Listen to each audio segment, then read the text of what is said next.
बोलो श्री प्राणनाथ प्यारे की जय। सतगुरु महाराज की जय।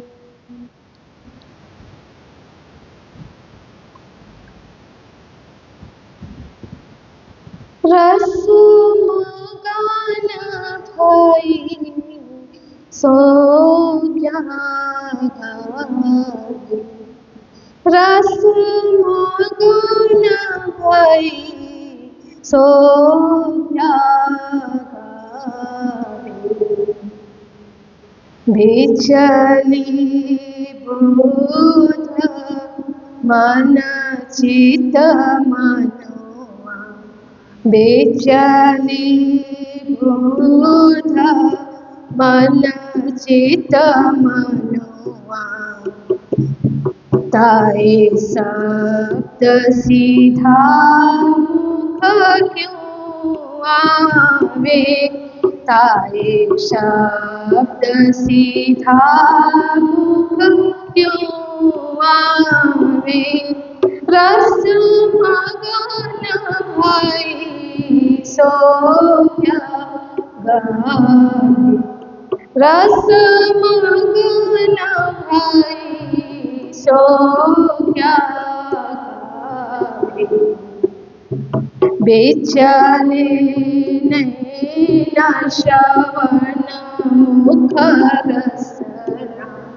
बेचले नैना श्रवण मुख रसना। बेचले गुणपथ इंद्रियांगा। बेचले गुणपथ इंद्रियांगा। बेचले भात गई गत प्रकृति। बेचलो संग भाई और ताई। शब्द सीधा मुख क्यों आवे। ताई शब्द सीधा मुख क्यों आवे। रस मगन भई सो क्या गावे। रस मगन भई सो क्या गावे। बेचली दिशा अवस्था चारों। बेचली शोधना रही शरीर। बेचली दिशा अवस्था चारों। बेचली शोधना रही शरीर। बेचलो मोह अहंकार मूल थे। बेचलो मोह अहंकार मूल थे। नैनो निंदन आवे नीर। ताए शब्द सीधा मुख क्यों आवे। ताए शब्द सीधा मुख क्यों आवे। रस मगन भई सो क्या गावे। रस मगन भई सो क्या गावे। बेचल गई गमवार पार की। और अंगना कछुए सान। पिया रस में यो भई महामत।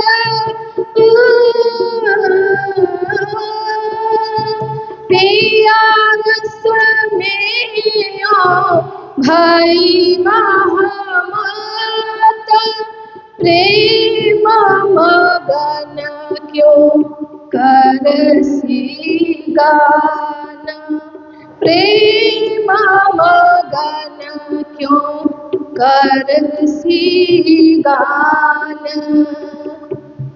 ताये शब्द सीधा मुख क्यों आवे ताये शब्द सीधा मुख क्यों आवे रस मगन भई सो क्या गावे रस मगन भई सो क्या गावे रस मगन भई सो क्या गावे। बोलो श्री प्राणनाथ प्यारे की जय। बेदे बलता बाणी जे ओचरी तेता चढ़ी बैराट मुख कुलिये ते लई मुख विप्रोने करियापी व्रत भख करियापी व्रत भख। बोलो कृष्ण कन्हैया लाल की, श्री निजानंद स्वामी की, श्री प्राणनाथ प्यारे की, महारानी बाईजुराज की, महाराजा छत्रसाल की, गुरुजी मंगलदास महाराज की, श्री कृष्ण प्रणामी धर्म की, तीनों पुरी धाम की, सर्व सुंदर साथ की। बेदे सन्मुख चढ़िया जारे ऊंचा प्रणाम। उपस्थित धर्म प्राण शिरोमणि सुंदर साथ जी, माताएं बहनें भाइयों, मंगल धाम मंगल यात्रा मंगल जीवन। देखिए, जीवन भी एक यात्रा है। हम बैठे हैं फिर भी यात्रा हो रही है। एक सोच की यात्रा, चिंतन की यात्रा, विचारधारा की यात्रा, समझदारी की यात्रा, जिम्मेदारी की यात्रा हम कर ही रहे हैं। भले हम एक जगह बैठे हुए हैं पर हमारी यात्रा जारी है। यात्रा का मतलब ये नहीं समझना चाहिए कि हम चल रहे हैं, एक जगह से दूसरी जगह जा रहे हैं। वो तो शरीर की यात्रा हुई,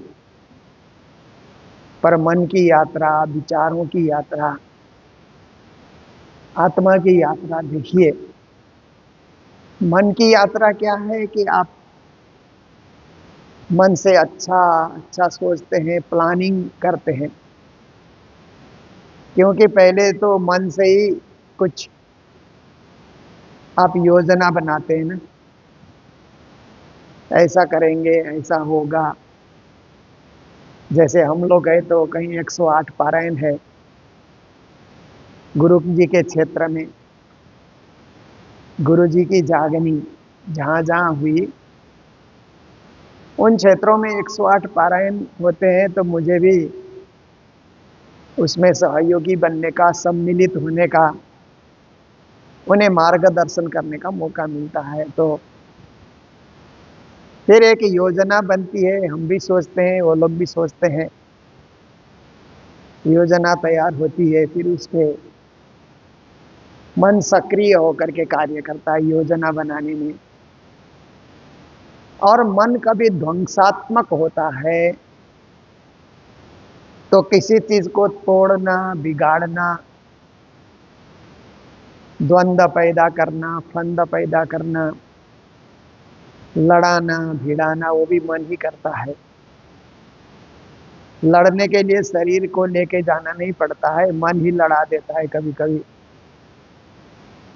आजकल तो लड़ने के लिए मन की बातें लोग सोशल मीडिया में लिखते हैं ना, फिर लड़ते रहते हैं, लड़ते झगड़ते रहते हैं मीडिया में। उसका कोई अंत नहीं है।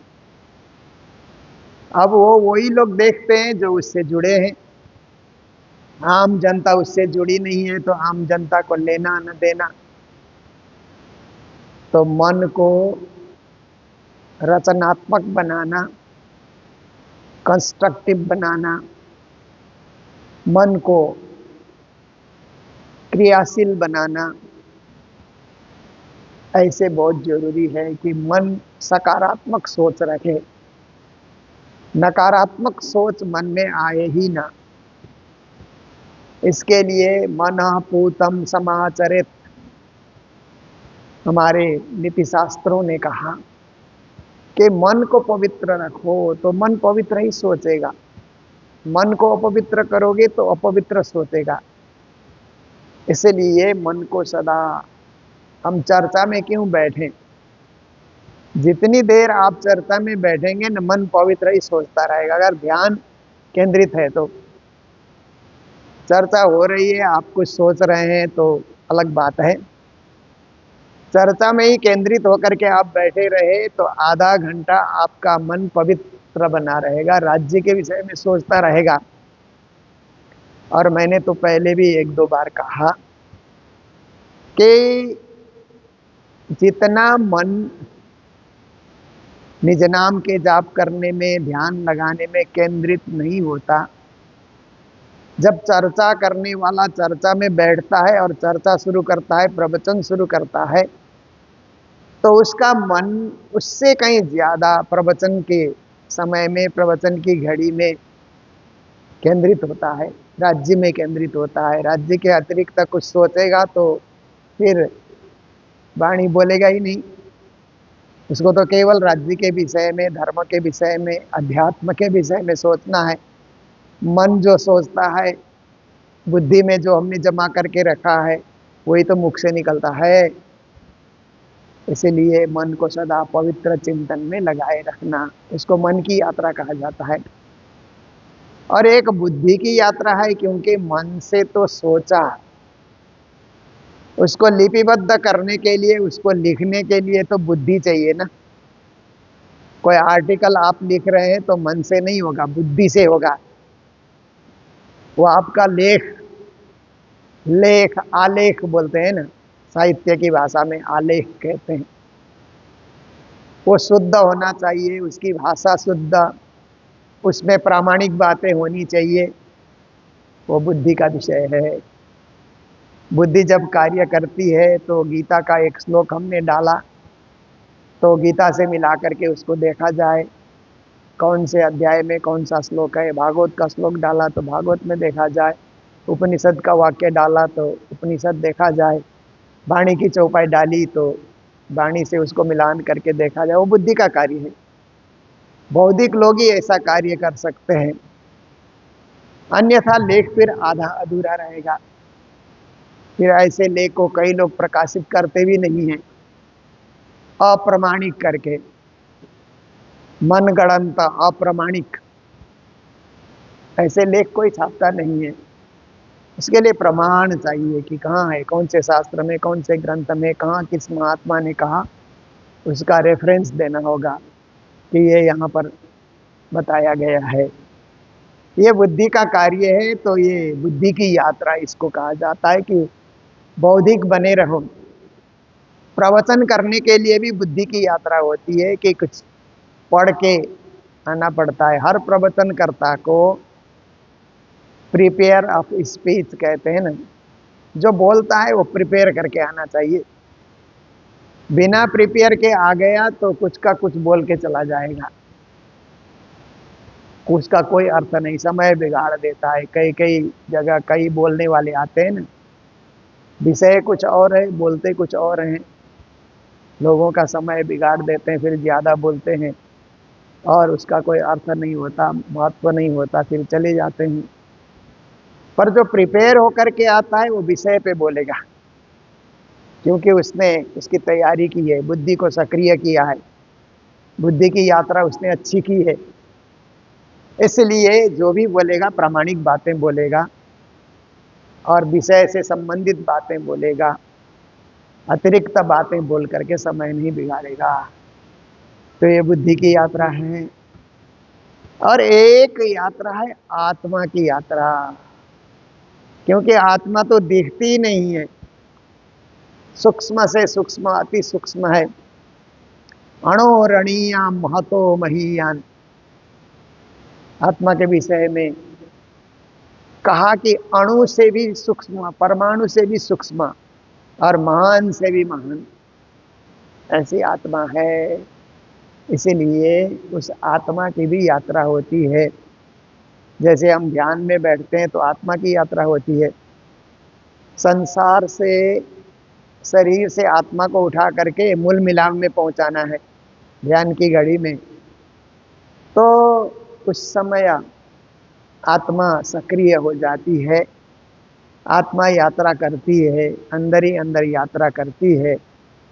वो बहुत ही उत्तम यात्रा है आत्मा की यात्रा, क्योंकि परम धाम में आत्मा ही जाएगी, बुद्धि भी नहीं जाएगी, मन भी नहीं जाएगा, शरीर तो जाएगा ही नहीं। शरीर तो यहाँ मिला, यहीं इसका अंत हो जाता है। अंत आहार कुकर सुकर को, या कौआ कीड़ा खाए, या तो अग्नि जलाए के करके खाक उड़ाए, श्री जी ने चौपाई में कहा ना। शरीर जब मर जाता है तो अंत आहार सुकर कुकर को, कई लोगों का शरीर तो कुत्ते और सुअर खा जाते हैं। लावारिस कोई मर गया तो जानवर उसको खा जाते हैं, या कौआ कीड़ा खाए, ये कौवे आकर के या कीड़े आकर के खा करके खत्म कर देते हैं। या तो अग्नि जलाए के, या अग्नि में उसको स्वाह कर दिया जाता है, जला करके भस्म कर दिया जाता है, और या मिट्टी में सुपुर्द कर दिया जाता है, समाधि दे करके मिट्टी के अंतर्गत उसको डाल दिया जाता है। ये शरीर का अंत है। शरीर की यात्रा संसार तक है, पृथ्वी तक है, पृथ्वी लोक से आगे नहीं है। पर मन की यात्रा उससे परे की है, बुद्धि की यात्रा उससे परे की है, और आत्मा की यात्रा तो पृथ्वी लोक से लेकर के परम धाम तक, धराधाम से लेकर के परम धाम तक आत्मा की दिव्य यात्रा चलती है। उसी यात्रा में हम लोग चर्चा के दरमियान चल रहे हैं, रोज चर्चा सुन करके आत्मा की यात्रा को आगे बढ़ा रहे हैं। तो हमारा प्रसंग चल रहा है किरंतन का, अटकले एक एम अपामिये, अटकल से परमात्मा नहीं मिलते। ये प्रसंग गुजराती की चौपाई है और प्रसंग आगे बढ़ रहा है। श्री जी महाराज कहते हैं आज की चौपाई में, वेद सन्मुख चढ़िया ज्यारे ऊंचा। वेदों ने भी क्या किया कि ब्रह्म की खोज करी, और ब्रह्म की खोज करने में ऊंचा ऊंचा चढ़ करके वैकुंठ और अष्टावरण, भगवान नारायण, शून्य, महाशून्य, ज्योति स्वरूप आदि आदि, प्रणव ब्रह्म, क्योंकि वेद का बीज तो प्रणव ब्रह्म में ही है ना। तो इस प्रकार से उनकी खोज वेदों ने भी की है। फिर देखिए कि निराकार का इतना बड़ा भयंकर पाल है कि उसको पार करना, उससे आगे बढ़ना, ये दुष्कर कार्य भी है। तो ऊपर चढ़ चढ़ करके ऊंचाई में जा करके प्यारे मूल हता पाताल, श्री जी महाराज अपना अनुभव बोल रहे हैं, क्योंकि शास्त्रों का अनुभव अपनी जगह है, पर श्री जी का अपना अनुभव है, खुद का अनुभव है, अपना विश्लेषण है, अपनी व्याख्या श्री जी महाराज करते हैं कि जब तक वेदों ने आगे आगे ब्रह्म की खोज की, निराकार से परे तक के उन्होंने खोज की, तो वेद के मूल पाताल में, मूल जो है वेद का वो पाताल में टिका हुआ था। फरी ने बाणी पाछी बली, फिर नेत नेत करके वेदों ने यात्रा लौटा दी, और सृष्टि का वर्णन, 14 लोक का वर्णन, त्रिदेव का वर्णन, अन्य देवों का वर्णन, इस ओर वेदों का झुकाव हो गया।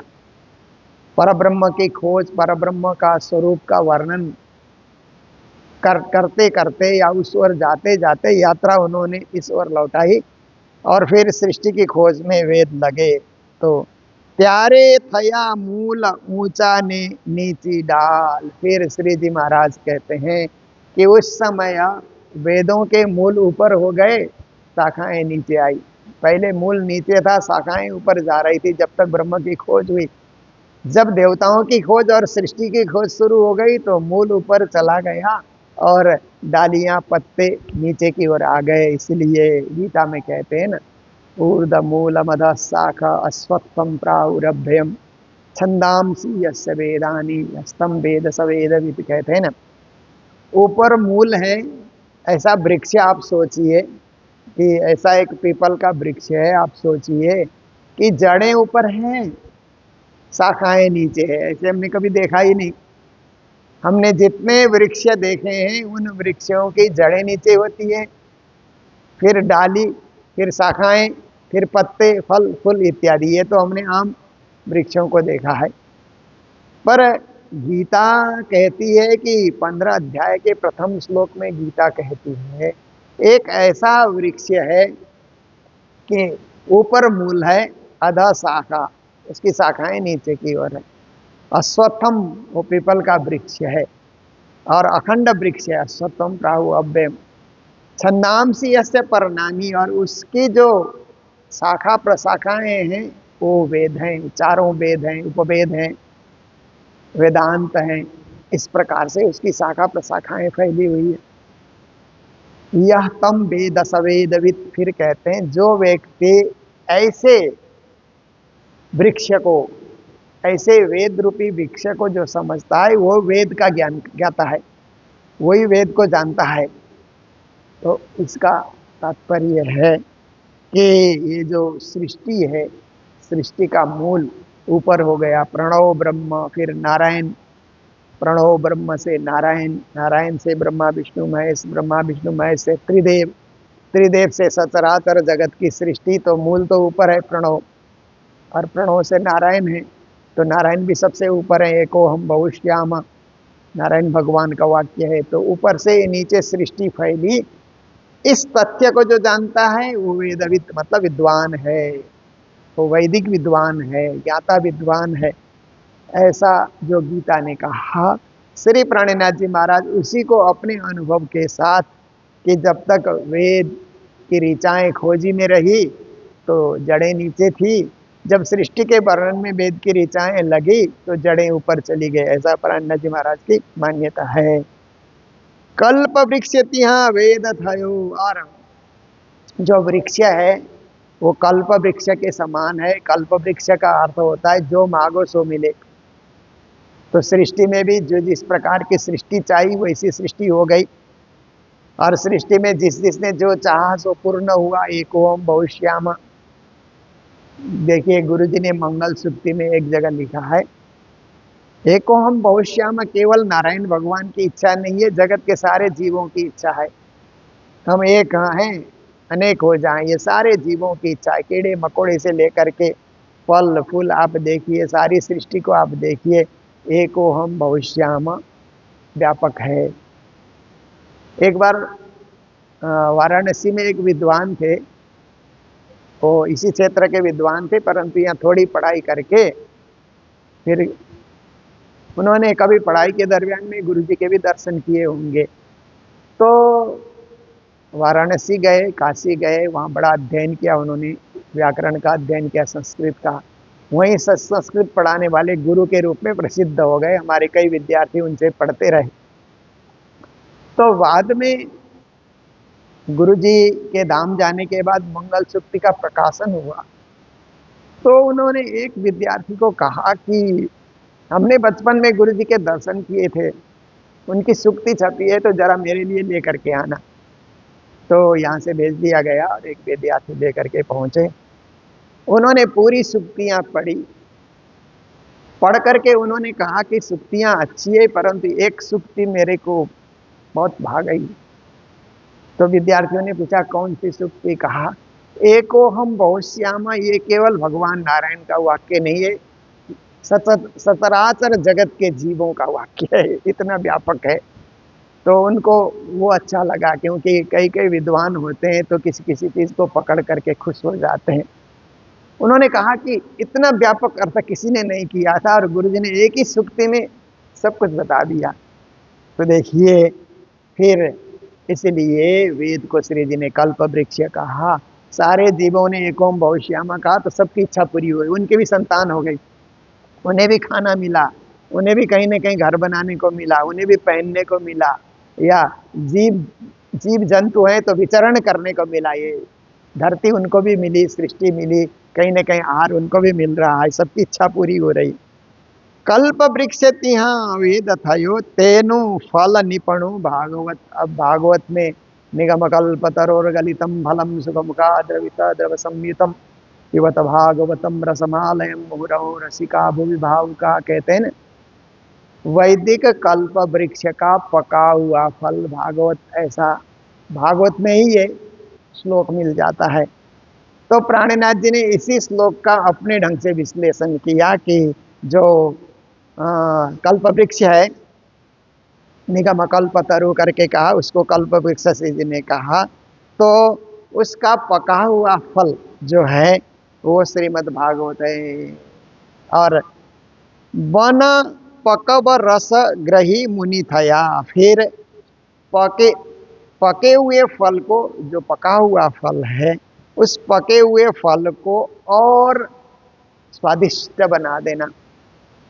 तो इसके लिए कहा जाता है कि जो फल लगते हैं वृक्षों में, अगर तोता कहीं से आकर के चोंच मारता है उसमें और छोड़ देता है तो वो फल और मीठा हो जाता है, उसमें और रस भर जाता है। ये एक प्राचीन कहावत है, इसका वैज्ञानिक विश्लेषण किस ढंग से होता है, परंतु संत परंपरा में, ज्ञानी परंपरा में ये बात सुनी जाती है।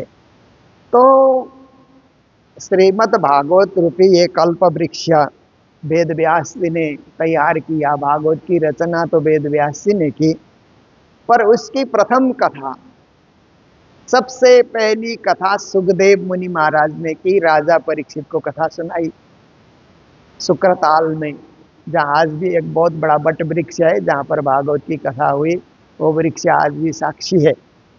तो आप देखिए कि सुखदेव जी ने भागवत सुनाते हुए उस कथा में और रस भर दिया। तोते ने फल को चोंच मार करके उसको और मीठा बनाने की भांति भागवत में अमृत का सिंचन सुखदेव मुनि महाराज ने किया। एम सुके पृषभ्या संत, जब सुखदेव जी ने, राजा परीक्षित तो एक श्रोता थे परंतु कई ऋषि मुनि भी वहां सुनने आए थे ना। भागवत में आता है कितने ऋषि मुनि भागवत सुनने के लिए पहुंच गए कि सुखदेव आ रहे हैं भागवत सुनाने। तो सुखदेव तो वेद व्यास के पुत्र हैं, उनसे ज्ञानी क्या होगा, जिन्होंने गर्भवास में ही सारे शास्त्रों का श्रवण किया और इतने ज्ञानी हो गए, वो भागवत सुनाने आ रहे हैं तो उस भागवत को तो सुनना ही चाहिए। तो कई ऋषि मुनि महात्मा वहां पर उपस्थित हो गए। श्री जी ने कहा संत, तो ऐसे संत ज्ञानी लोग वहां पर आए और सुखदेव जी ने उनको पिरोसा। श्रीमद् भागवत रूपी अमृत सुखदेव मुनि महाराज ने अपने मुखार बिंद से पिरोसा, तो सुनने वाले को कितना स्वाद आया होगा, कितना आनंद आया होगा। इसलिए कहते हैं कि सुखदेव मुनि महाराज के मुख से जो अमृत प्रकट हुआ, अमृत के समान वो भागवत जो प्रकट हुआ, तो उसको कौन पीते हैं, कौन ग्रहण करते हैं, तो मुरहु रसिका भुवि भावुका, रसिक जन, भावुक जन, उसके ज्ञाता जैसे गीता का आस्वादन कौन करता है। तो महात्म्य में एक श्लोक है ना कि सुधी जन, विद्वान जो जन होते हैं उससे वो लोग ही गीता का आस्वादन करते हैं ना। तो इसी तरह से भागवत का आस्वादन भी वो करते हैं जो भावुक होते हैं, जो रसिक होते हैं, रससिक्त होते हैं, रस से परिपूर्ण होते हैं, क्योंकि भागवत में भक्ति का रस है। तो इस प्रकार से श्री जी महाराज जो भागवत में जो बात कही उसको भी पुष्टि कर रहे हैं अपनी वाणी के अंतर्गत। ए रस सन्मुख साध लईने, फिर इस रस को क्या किया, सुखदेव मुनि महाराज ने सुनाया, तो बाद में सुत जी ने इसकी व्याख्या करी। फिर उन्होंने 88,000 ऋषि मुनियों को सुनाया, ऐसा कहा जाता है।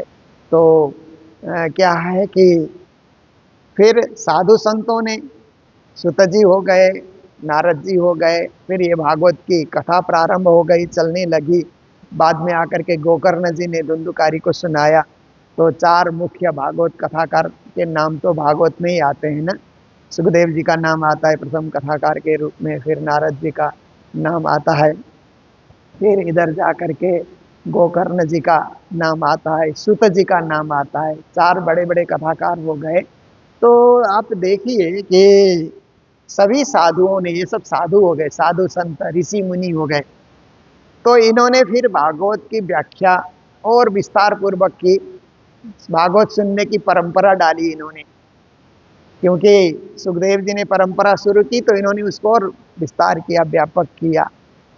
वैकुंठ शून्य समाय, और भागवत सुन करके बहुत सारे भक्तजन वैकुंठ में जाने के लिए या शून्य में जाने के लिए, शून्य में जाने के लिए कई लोग तैयार हो जाते हैं। पर श्री प्राणनाथ जी महाराज कहते हैं कि भागवत में ही लिखा है कि गोकर्ण जी भागवत सुना करके गोलोक धाम चले गए और धुंधुकारी भागवत सुन करके वैकुंठ ही रह गया। फिर दोबारा गोकर्ण जी ने कथा सुनाई सब श्रोताओं को उनकी इच्छा के अनुरूप, तो दूसरे श्रोता भी वैकुंठ चले जाते हैं। तो क्या बात है कि सुनाने वाला गोलोक चला जाता है, सुनने वाले वैकुंठ में रह जाते हैं।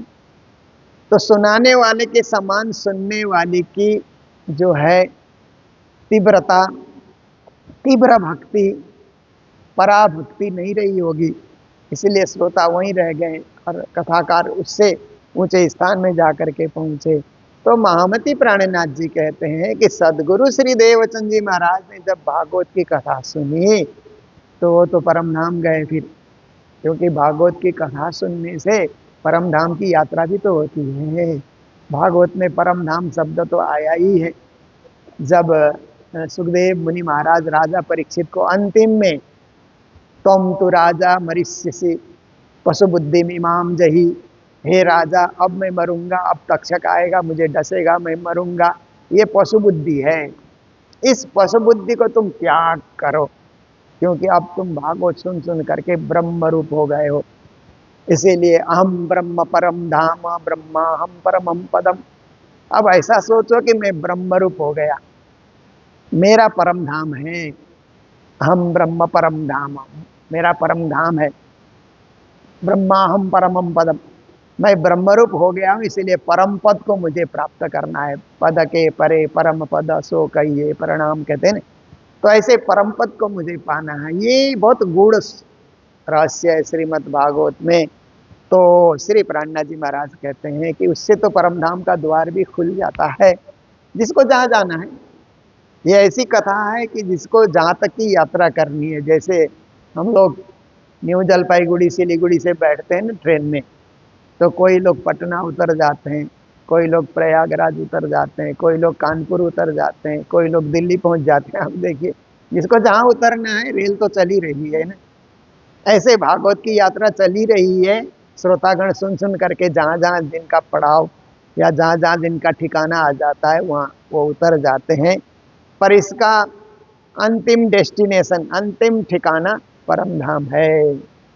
तो कहते हैं बीजा काष्ठभखी जे जन, काष्ठभखी जन जे हेठा उतरिया। फिर कहते हैं कि कुछ लोग भागवत पढ़ते हैं और आजीविका का साधन बना लेते हैं। भागवत पढ़ करके वो आत्मा तारने का कार्य, परमात्मा पाने का कार्य, इस तरफ झुकाव उनका नहीं होता। क्योंकि राजा परीक्षित ने कथा सुनी तो आत्मा तारने के लिए, और ऋषि मुनियों ने सुत जी सुने आत्मा तारने के लिए, कोई उनको आजीविका का साधन नहीं बनाना था। और धुंधुकारी ने भी आत्मा तारने के लिए कथा सुनी, भक्ति ने ज्ञान, भक्ति के क्या ज्ञान वैराग्य और भक्ति ने कथा सुनी आत्मा तारने के लिए। पर कलियुग में भागवत आजीविका साधन, आजीविका का साधन बन गया है।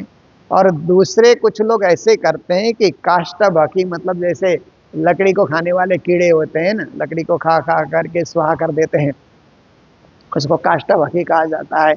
तो ऐसे ही बहुत सारे लोग भागवत को केवल कर्मकांड बना करके, भागवत को केवल शरीर पोषण और परिवार का पोषण विषय बना करके हेठा उतरिया, मतलब नीचे उतर गए। वो तर करके ऊपर के लोकों में नहीं गए, वो नीचे गिरते हुए एकदम नीचे उतर गए वो लोग, क्योंकि उन्होंने भागवत की महिमा नहीं समझी। भागवत को केवल एक उन्होंने परिवार शरीर पोषण का साधन माना उन्होंने। तेता जल बिना लहरे पछताए, जो ऐसा लोग करते हैं, भागवत सुना करके परोपकार नहीं करते। जो धन मिलता है भागवत सुनाने के बाद, उस धन से परोपकार नहीं करते, समाज सेवा नहीं करते, गरीब दुखियों की भला नहीं करते, केवल अपने लिए बटोर करके रखते हैं। तो तेता जल बिना लहरे पछताए, बाद में वो पानी बिना के लहर में मछलियां पछताने की भांति वो लोग भी पछताते रहेंगे, उन्हें मुक्ति नहीं मिलेगी। इसीलिए भागवत मुक्ति का साधन है, परम पद पहुंचाने वाला साधन है। और इतना ही नहीं, ये ब्रह्मवाणी तारतम वाणी भी मुक्ति का साधन है। तारतम वाणी का पारायण पाठ करके शरीर का गुजारा नहीं करना चाहिए, इसका पारायण करके समाज सेवा, धर्म सेवा, मानवता की सेवा, आत्म कल्याण का कार्य करना चाहिए। इसको क्या है कि एक अपने लिए एक इसको साधन नहीं बनाना चाहिए, परमार्थ का साधन बनाना चाहिए। ये शिक्षा प्राणीनाथ जी महाराज वाणी के माध्यम से दे रहे हैं। तो ये 2300 उपाय का प्रकरण कई दिनों से हम चला रहे थे, यहीं आकर के पूर्ण होता है। फिर हिंदी के प्रकरण कल से प्रारंभ होंगे। तो मंगलधाम में जो भंडारे की सेवा है, श्री मानिक दास जी सापकोटा, जो हमारे पिताजी गुरु जी की सेवा में हमेशा रहे, जब गुरु जी इच्छे मंदिर में गुरु महाराज ने संचालन प्रारंभ किया, तो वहाँ आकर के हमारे पिताजी और उनके भी पिताजी ने वहाँ पर कंठी ग्रहण किया था, तारतम ग्रहण किया था। तो उसके बाद हमारे जो दादाजी हैं वो तो वापस चले गए, परंतु हमारे पिताजी वहीं रह गए। फिर गुरु महाराज ने यहाँ मूल मंदिर बाजार में जमीन ली, वहाँ मंदिर शुरू किया। तो निर्माण कार्य में हमारे पिताजी बहुत वहाँ पर समय देते रहे, सब मिस्त्रियों के साथ काम करना, उनको नेतृत्व करना, गुरु जी की इच्छा के अनुरूप कमरे इत्यादि बनाना, मंदिर बनाना, उसमें सहयोगी बने। जब मंदिर बना तो पहले पुजारी भी बने, गुरु जी के बड़े विश्वास पात्र थे। तो उनकी पुण्यतिथि के अवसर पर परिवार के सदस्य में से सबसे बड़े श्री लीला प्रसाद सापकोटा जी, और फिर बहन कमला दाहाल जी, फिर गोपाल सापकोटा जी, जीवन सापकोटा जी, सपरिवार ने, और मैं भी इसी परिवार से आया हूँ, उसी परिवार में जन्म हुआ। और हमारी माता जी का नाम था विष्णु माया, जो इच्छे कालिम्पोंग उनका मायका था। तो इस प्रकार से हमारे पिताजी बाजार मंदिर में पूजा करते थे और माता जी इच्छे में वहाँ पढ़ती थी, अध्ययन करती थी। तो गुरु जी की माँ ने फिर दोनों का विवाह कराया। तो इस प्रकार से एक गुरु परंपरा से जुड़ करके ये परिवार हमेशा सेवा में संलग्न रहा, और परिवार के सभी सदस्य धर्मनिष्ठ, धर्म प्रेमी, धर्मानुरागी हैं, और हमेशा गुरु भक्ति में, राज्य की भक्ति में सदा समर्पित रहते हैं। और मुझे भी इसी परंपरा से भक्ति मार्ग में जुड़ने का, गुरु की सेवा करने का, गुरु जी के स्थान को विकास करने का ये कार्य हमें भी मिला गुरु कृपा से, और पिताजी माताजी की कृपा से भी। क्योंकि हमारे पिताजी घर में इतना वो सेवा पूजा का पाठ करते थे, नित्य पाठ करते थे सुबह उठ करके, तो हम लोगों को सुन सुन करके सब कुछ कंठस्थ हो जाता था, पढ़ना ही नहीं पड़ता था। वो जोर से उच्चारण करके सुबह शुरू कर दें तो नित्य पाठ कंठस्थ, मेर सागर कंठस्थ, मूल मिलावा कंठस्थ, मंगलाचरण कंठस्थ, प्रकट वाणी कंठस्थ, गीता का 15 अध्याय कंठस्थ। ये सब क्या है कि उनकी विशेषता रही कि वो जोर जोर से पाठ करते थे, तो सेवा पूजा हम लोगों को सीखना ही नहीं पड़ा। तब तो सेवा पूजा की छपी हुई किताब भी नहीं मिलती थी, तब भी हम लोगों ने सुन सुन करके याद कर लिया। तो ऐसे आदरणीय और धर्म प्रेमी ऐसे जो पिताजी हैं, मित्रलाल उनका नाम था, पर गुरुजी ने मानिक दास उनको नाम दिया था। उनकी पुण्यतिथि पर ये सेवाएं आई है और ये 22 तारीख को पुण्यतिथि है। तो सपरिवार के प्रति भी मंगल बधाई और पिताजी के पुण्य आत्मा के प्रति भी श्रद्धांजलि अर्पण करते हुए आज के प्रसंग को यहीं विराम दे रहे हैं जय जयकार के साथ। बोलो सतगुरु महाराज की, श्री प्राणनाथ प्यारे की, सर्व सुंदर साथ की, ए रस सन्मुख साध लईने, वैकुंठ सुन्न समाये, बीजा काष्ट भखी जन जेठा उतरिया, तेता जल बिना लहर पछटाए, तेता जल बिना लहर पछताए। बोलो श्री प्राणनाथ प्यारे की, श्री धाम के धनी की, प्रणाम।